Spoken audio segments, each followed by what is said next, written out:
Hello, कसे आहात सर्व? तर आज आम्हाला हॉस्पिटलमध्ये जायचं होतं पेशंटला बघायला आणि येताना आम्हाला डी-मार्टला पण जायचं होतं. त्यासाठी मी ते सामान घ्यायचं होतं ते लिहून घेत होते. कारण की डी-मार्टमध्ये गेले ना, माझं नेहमी असं होतं, मला जे घ्यायचं आहे मी ते विसरून येते आणि जे नाही घ्यायचं आहे ना, ते घेऊन येते. मग म्हटलं चला तो लिहूनच घ्यावा म्हणजे येताना लक्षात तरी येईल. त्यानंतर मग तयारी करायला घेतली आणि तयारी करत होते तर माझ्या मिस्टरांनी इथे ज्यूस बनवलं होतं. कशाचं होतं ते काय माहीत नाही, पण छान लागत होता. त्याच्यानंतर मग मी रेडी झाली.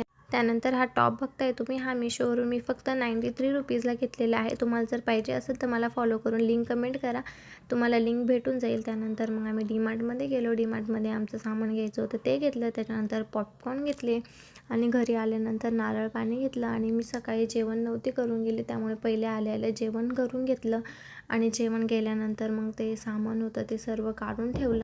त्यानंतर जेवणाची भांडी बाकी होती ती सर्व घासून घेतली आणि असा होता माझा आजचा दिवस.